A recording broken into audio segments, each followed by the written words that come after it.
All right, so you've been following the UnitedHealthcare CEO shooting rate. Big news. Well, we've got some huge updates for you. They've actually detained a suspect. Crazy, right? It is, and it's really wild how quickly things have moved. I mean, this could have been one of those investigations that dragged on forever, but law enforcement, they've been on top of it. For sure. We've got some articles here from Fox News and Forbes, and they're giving us some very different perspectives on this whole thing. I bet you're wondering, who is this suspect? And what on earth would make someone do this? Let's take a look, starting with how they even found the guy. Yeah, the location is what gets me. They nabbed him at a McDonald's in Altoona, Pennsylvania. Like, it's not exactly where you'd expect to find someone involved in something this huge. Seriously, like he wasn't even trying to hide. You could say he was hiding in plain sight, huh? Yeah. So get this. An employee, just a regular worker, recognized him from one of the wanted posters they've been putting up everywhere. Speaks volumes about how important it is to get the word out, you know? Those posters, they did their job. Perfect see something, say something story. Totally. And, okay, hold on to your hats, because when they got him, he had a gun and a suppressor. That's a thing that makes guns quiet, by the way, fake IDs and a handwritten thing. The police are calling it a manifesto. It's like something out of a movie. Yeah, that suppressor, that's what sends chills down my spine. Means he thought this through, planned it out, and that's just unsettling. The manifesto, though, now that's where we might actually learn something, get inside his head a little bit. For sure. Now on to the suspect himself, Luigi Mangione. Here's where it gets interesting. He's just 26, no criminal history, was valedictorian at a really good school, and then graduated from UPenn with degrees in computer science. Hmm? Doesn't scream murderer, does he? Not at all. Like, we all have these ideas of what someone who'd do something like this would be like, but Mangione, he just doesn't fit the mold. And to top it off, he even got into an honor society for electrical and computer engineering. It just blows your mind. Like, what could push someone with, everything going for him to do this? $1 million question, really. Something must have been brewing under the surface, some kind of anger or resentment we just don't know about yet. We'll have to dig a little deeper, into his past, into what makes him tick, to even begin to get it. Yeah, that's going to be important. Let's talk about motives then. Police aren't saying much, but they did mention that Mangione's manifesto talks about ill will towards corporate America. And remember those bullet casings they found at the scene? Hmm. They had words on them like deny, defend, and depose. Yeah, those words they're strange, I'll give you that, but they could be telling. Seems like there's some real anger there. Maybe not even just at UnitedHealthcare, but at like the whole healthcare system, maybe even corporations in general. And the fact that he took the time to actually write those words Yeah, definitely planned this out, that's for sure. right. And Thompson's wife, she mentioned he'd been getting threats before all this. Think there's any chance this could all be connected to Mangione? Like, could Thompson have become, I don't know, a symbol for him or something? It's possible, yeah. Definitely something the investigators are going to look into. If there is a link, it'll mean this wasn't random, this was planned, targeted, driven by something specific. And get this, the police are looking into a gun purchase he made in Connecticut. Doesn't sound like a spur-of-the-moment decision, huh? Could have been working on this for a while now. Yeah, that Connecticut purchase, that adds a whole nother layer of planning to this whole thing. Like, this was a process, it built up to this moment. Yeah. And then you've got that monopoly money they found in his backpack. That's just, what do you make of that? A taunt. Commentary on corporate greed. That one's wild, I gotta admit. Totally threw me for a loop. Right, it's those little details, the ones that seem so out of place, those might be the key to the whole thing. This case, it's a puzzle, and every piece matters no matter how weird it seems. What we got to do now is figure out how they all fit together. Yeah, we've definitely got a complicated situation here. Yeah. And it's important to remember this is all still unfolding, new information popping up all the time. Exactly, and that's why what we're doing here is so important, this deep dive. It lets us look at all the little bits as they come in, connect the dots, make sense of what's going on. Absolutely. We're not just repeating the news, we're breaking it down, looking at the why behind the what. And that's what makes this good for you, the listener. This isn't just sitting back and hearing about the news. It's actively trying to understand something that's got everyone talking. Okay, so let's step back for a sec. Look at what we have. Come It's on. got Mangione, who, by all accounts, had a bright future ahead of him. Yeah. And yet here he is, accused of doing something terrible to a high-ranking executive. Right, we've got those cryptic messages on the bullet casings, this manifesto that's all about how bad corporations are and that monopoly money. It's just, There's no easy answer here. No easy answer at all. So what is it? Was this some random explosion of rage? A personal vendetta?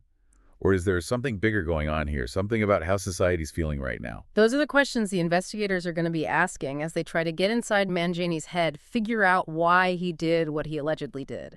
And those are questions we should all be asking, when we think about what this all means for us, for society as a whole. So last time we were talking about Mangiani's, trip to New York and how he didn't really leave much of a trail. Right. So the police, they think that he got to the city sometime at the end of November, took a bus from Atlanta. But here's the thing. They can't figure out where he got on the bus. Like, he just kind of pops up out of nowhere. Right. And get this, he stayed at a hostel in the city, checked in and out a couple of times. Yeah, that's interesting. Like, he was moving around a lot, almost like he was, I don't know, trying to not leave a trail, make it harder to track him. And don't forget, he was using a fake ID from New Jersey and paying for everything with cash. Talk about covering your tracks. Guess our computer whiz knew a thing or two about being sneaky, huh? Who knew? It just goes to show you can't judge a book by its cover, right? People can be really good at hiding things, especially when they've got something big driving them, whatever that might be in this case. Okay, let's shift gears a bit, talk about what they found at the crime scene and what Mangione had on him. We already talked about those bullet casings with the words deny, defend, and depose on them. Yeah, those words, they're kind of cryptic, but I think they tell us something about how he was feeling. Like maybe there's some resentment towards the healthcare system, or maybe even just like corporations in general, almost like he's trying to make a point with those words, send a message. And then there's that backpack they found in Central Park. What's weird is what was inside it. Monopoly money, of all things. So strange. It's bizarre, right? What do you think? Was it like some symbolic thing? A comment on, corporate greed, or was it just, I don't know, a random thing? I honestly have no clue. It's like trying to crack a secret code. Yeah, it's definitely something they're going to be looking at closely. It could be a big clue or it could be a dead end. Who knows? Gotta wait and see what the investigation turns up. Okay, so in the backpack, they also found a burner phone, an empty water bottle, and a protein bar wrapper. They think he bought all that stuff at a Starbucks near where the shooting happened. Yeah, that stuff might seem, ordinary, but it could be really important for the forensics people. DNA, fingerprints, even little tiny particles. Any of that could tie Mangione right to the scene. Right. And let's not forget about that manifesto they found on him when they arrested him. Police haven't said exactly what's in it, but they did say it's got stuff about how bad corporations are. That manifesto, it could be the key to this whole thing. It might tell us, what specifically he was angry about, what his beliefs were, maybe even if he was planning to do more than just target Thompson. The experts are looking at everything, the handwriting, the words he used, trying to see if there's any connection to, like, extremist groups or ideologies. And we got to be careful here. Approach this with an open mind, Let the evidence speak for itself. Don't jump to conclusions. We need to really understand what could have pushed him to this point. And it's crazy to think about what people who knew him are saying about all this. Like, his friends, family, people he went to school with, they're all just as shocked as everyone else. Yeah, there was a quote from someone who went to high school with him. Said he was a smart kid who always did the right thing. Not exactly what you'd expect to hear about someone accused of something like this. And the people he worked with at TrueCar, where he was a software engineer, they haven't said anything publicly yet, but I bet they're freaking out. It just shows you people can be really good at hiding parts of themselves. What you see on the outside isn't always the whole story. So many twists and turns in this case already. What's the thing that surprised you the most about this whole thing as an expert? It's got to be the difference between who Mangione seems to be and what he's accused of. He was a great student, successful at his job. But then there's this whole other side, the resentment, the anger, maybe some kind of ideology. It's a head scratcher, that's for sure. Definitely makes you question, your ideas about who's capable of doing something like this. For sure. Reminds us that things aren't always what they seem. So let's talk about what's happening with the legal stuff now. They're holding Mangione in Pennsylvania on charges related to the gun. Yeah, that he had the gun, the suppressor, the fake IDs. That's not going to help his case. It makes it look like he knew what he was doing, was ready to run. And they're working on getting him back to New York to face charges for, Thompson's death. This is just the beginning, really. He'll probably say he's not guilty, and his lawyers, they're going to go after every piece of evidence, try to find any little weakness in the prosecution's case. This is going to be a big one. Everyone's going to be watching. Exactly. And you, our listeners, you're going to be right there with us as we keep digging into this, looking at the evidence, the legal strategies, everything. We're going to help you understand what's going on every step of the way. So let's zoom out for a minute. Think about the bigger picture here. This whole thing, the murder of a CEO, it's got people talking about security for executives, about the healthcare system, and about, whether all this anger in society is going to lead to more violence. Yeah, Thompson's death, it's definitely made people in the corporate world nervous, made them think about their own safety. If someone like him can be attacked like this, it makes everyone feel a little vulnerable, you know? For sure. And since the shooting, more and more executives are hiring bodyguards, security teams. It's like this was a wake-up call for people in positions of power. Makes you realize that no one's really safe, no matter who you are or how protected you think you are. But this goes beyond, just personal security. It hits on something that a lot of people are feeling, the anger and frustration with the healthcare system. You're right. Those messages on the bullet casings, deny, defend, oppose, they speak to people who've had bad experiences with, the healthcare bureaucracy, insurance companies denying claims, the cost of medical care going up and up. It's like the whole healthcare system just feels, I don't know, cold, uncaring, like it's all about money, not about people. We Right. don't know for sure if that's what drove Mangini, but this whole case, it's definitely brought all that anger and distrust to the surface. And then there's the bigger question, is all this discontent in society going to lead to more violence? Things are so divided these days. The economy is a mess. People feel like the system's rigged against them. And if Mangini really was driven by anger at corporations, it's like a symptom of all that, right? Yeah. Like when people feel powerless, like no one's listening, sometimes they lash out. Makes you think, about where we are as a society. What happens when all this anger and resentment builds up? We've covered a lot of ground here, from Mangini getting arrested, to the evidence they've found, to what's going to happen in court, to how this all fits into the bigger picture. But there's still a lot we don't know, especially with the investigation still going on. Exactly. This is far from over.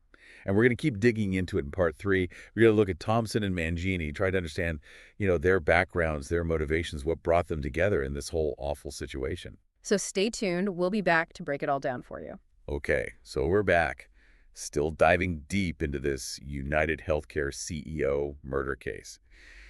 Man, this thing just keeps getting weirder, doesn't it? Mm. We've looked at everything so far, how Mangini got caught, what they found, what might happen in court.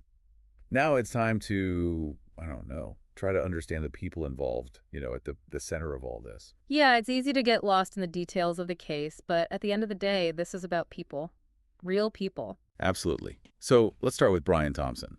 He wasn't just some CEO, right? He was a husband, a dad, a friend, a colleague. What can you tell us about, I guess, his life and how his death has affected the people who knew him? Well, from what we're hearing, Thompson was really well respected, both at UnitedHealthcare and in the business world in general. People who worked with him, they say he was a strong leader, someone who cared about his job and the people he worked with. And his family. His wife, Paulette, she's been really brave, talking about the threats he got before all this. But she's also shared some nice memories, too, about him being a good husband and father. It's clear he was a big part of their lives, and they're really hurting now. It's just so sad, it reminds you that there are real people behind all the headlines, and their lives are changed forever by something like this. Yeah, no matter what we learn about the case, no matter what Mangioni's reasons were, we can't forget about that. Right.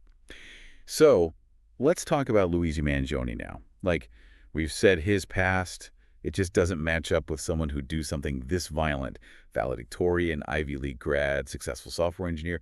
What could have happened to make him do this? That's the million-dollar question, isn't it? The experts, they're looking at all sorts of possibilities. Some think maybe he had some deep-seated anger towards corporations, Maybe from something that happened to him, or maybe just his beliefs. And his manifesto, all that stuff about how bad corporations are, that fits in with that theory. It does, yeah. But we got to be careful. We can't just assume that's it. There could be other things going on too, Mental health problems, some personal crisis. Maybe he got caught up in some extremist stuff online. It's like a puzzle, but we don't have all the pieces. The investigators, they're looking into every part of his life, his relationships, what he was doing online, his finances, trying to put it all together, figure out what set him off. One thing that's really interesting is his, online presence. Was he part of any online groups or forums that were like anti-corporate or had extreme views?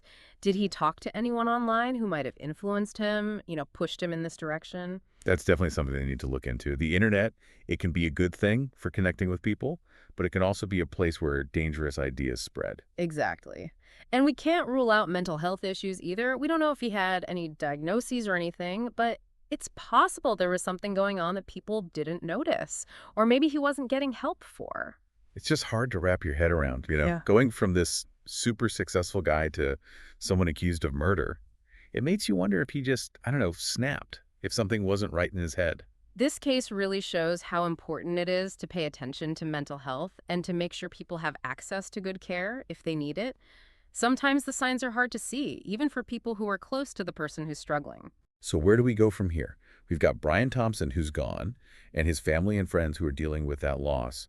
And then we have Luigi Mangione, who's done something terrible, and we're all trying to understand why. It's a really sad situation, and it's brought up some important conversations about security, healthcare, how technology affects what we believe and what we do. It's a reminder that life is precious, that people are complicated, and that violence can happen anywhere, anytime. As we learn more about what happened, we'll be here to explain it all, break down the legal stuff, talk about what it all means. We want you to understand this whole thing as best you can. And don't forget, the investigation's still going on, so there's more to come. We'll keep you updated as we learn more. In the meantime, keep asking questions, keep learning, keep trying to understand the world around you. This case, it's just one piece of a much bigger picture. Thanks for joining us for this deep dive. We'll be back soon with more to talk about, more to explore. Until then, stay informed and stay curious.